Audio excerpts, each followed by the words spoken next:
শিবাস প্রভুর চরণ ধরে মিনতি করছে আর বলছে, প্রভু এ জনম নয়, জনমে জনমে তোমার ওই চরণ ছাড়া আমায় কোনোদিন করো না প্রভু। এই করতে করতে শিবাস প্রভুর দাস হয়ে গেল, প্রভুর চরণ পেয়ে গেল। কিন্তু মাগো, আমরাই পতিত হয়ে রয়ে গেলাম। এই বিষয়, এই জ্বালা যন্ত্রণার ঘরে, এই জাগতিক জগতের জ্বালাময় জীবনে শুধু কষ্টই পেয়ে গেলাম, কষ্ট বিনা আর কিছুই পেলাম না।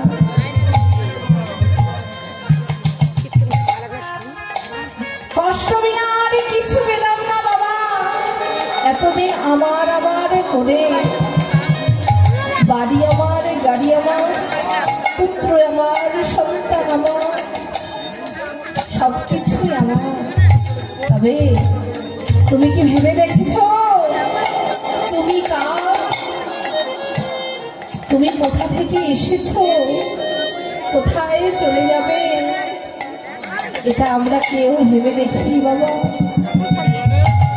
আমরা যখন মাতৃগর্ভে ছিলাম তখন তো ভগবানকে কথা দিয়েছিলাম, মাতৃগর্ভে জীব যত সঞ্চয় করায়, ষষ্ঠ মাসে জীবের দেহ পুষ্ট হয়, সপ্তম মাসে যত ভোগে গর্ভের যন্ত্রণা, বলিও বিশেষ কিংবা চৈতন্য থাকে না। চৈতন্য পাইয়া জীব চক্ষু মেলিয়া যায়, পরমাত্মা জীব এসে সমুখে দাঁড়ায়। নিতাই গৌর হরিনাম।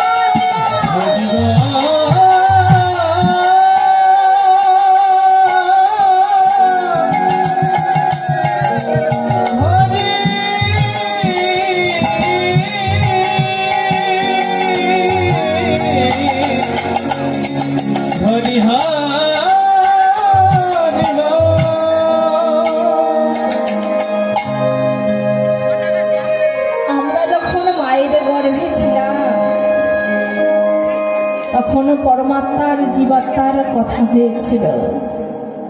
কি কথা?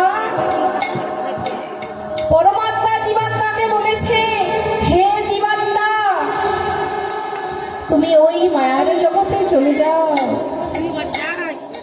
জীবাত্মা পরমাত্মাকে বলেছে, প্রভু আমি ওই মায়ার জগতে যেতে চাই না। আমি ওই মায়ার জগতে কতবার গিয়েছি, যতবার গিয়েছি প্রভু, ওই মায়ার জগতে শুধু দুঃখ আর কষ্ট বিনা কিছুই পাই। আমি ওই জম্বুদ্বীপে যেতে চাই না। প্রভু বলেছে, পরমাত্মা বলেছে, হে জীবাত্মা তুমি যদি ওই মায়ার জগতে না যাও তাহলে তোমাকে মাতৃহত্যা পাপে লিপ্ত হতে হবে।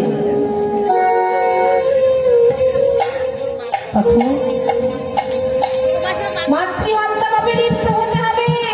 জীবাত্মা প্রশ্ন করলে, প্রভু ওই মায়ার জগতে যাব, তবে কোথায় গেলে তোমার দেখা পাবো? কোথায় গেলে তোমার সঙ্গ পাবো? কোথায় গেলে তোমার দর্শন পাবো? প্রভু মায়ার জগতে তো অনেকবার গিয়েছি, ওই মায়ার জগতে শুধু পেয়েছি ব্যথা, বুক ভরা যন্ত্রণা, বুক ভরা কষ্ট, এই বিনা। প্রভু আমি যে আর কিছুই পাই না। প্রভু বলেছে, নাহং তিষ্ঠমি বৈকুণ্ঠে যোগিনাথ হৃদয়মচ মাধবভক্ত গায়ন্তি তত্ত্বতিষ্ঠমি হে নারদ। প্রভু বলছে, হে নারদ আমি বৈকুণ্ঠে থাকি না, আমি যোগীদের হৃদয়ের মাঝে থাকি না। আমি কোথায় থাকি জানো? যেখানে আমার ভক্ত আমার গুণকীর্তন করে, যেখানে আমার ভক্ত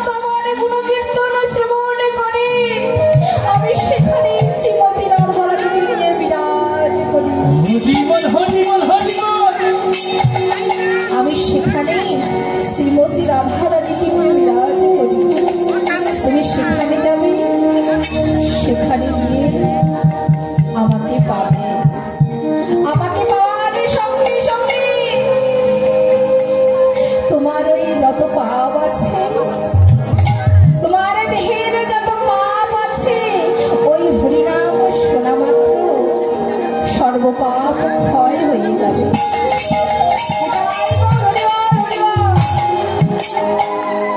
তবে বাবা, এই ভবমাঝারে তো এলাম, এসে কি করলাম? ভোগ করে গেলাম, ভোগ করে গেলাম, কর্ম করলাম, ফলের আশা করছি। ভগবান গীতায় বলেছে, হে জীব, তোমরা কর্ম করো, ফলের আশা করো না।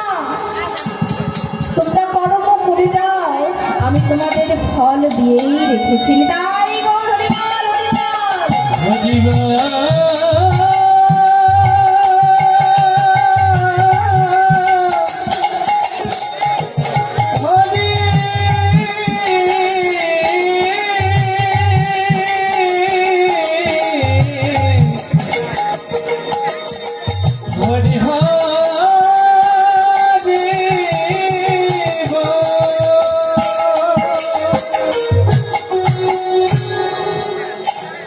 ভগবান আমাদের কর্ম করতে বলেছে।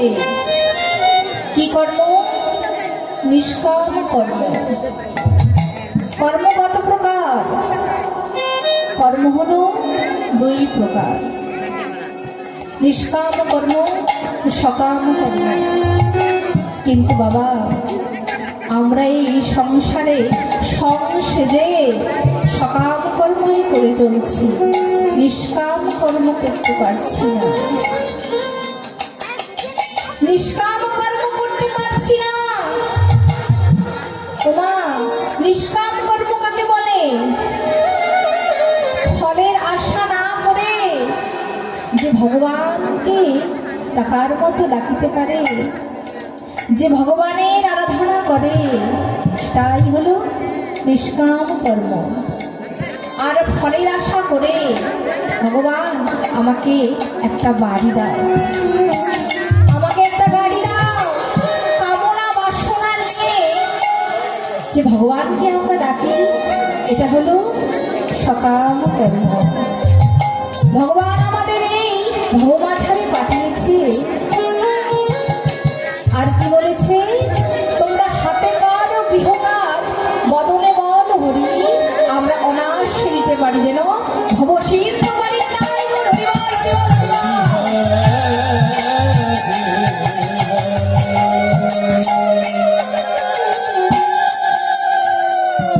শাস্ত্রে কি বললেন? তোমরা সংসারে থাকো, সংসারী হইও না। হাঁস যেমন জলের মধ্যে বিচরণ করে, হাঁসের গায়ে কিন্তু জল লাগে না মা। ও বাবা, হাঁসের গায়ে কি জল লেগে থাকে? হাঁসের গায়ে জল লেগে থাকে না। ঠিক সেই রূপ তোমরা সংসারে থাকো, সংসারে থেকে আমার ভজন সাধন করো, আমার গুণকীর্তন করো, কিন্তু সংসারী হও। যদি একবার তোমরা সংসারী হয়ে যাও, তাহলে আমাকে আর তোমরা কেউ পাবে না। যে গৌরাঙ্গ মহাপ্রভু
জাত, যে খেলার কোনো জাত নেই।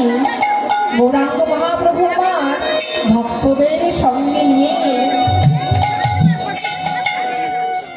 আজ সেই খেলা খেলছি। তবে বাবা, এই খেলা খেলিতে খেলিতে গগনের প্রতি লক্ষ্য করে দেখলে গগনে যে বেলা না,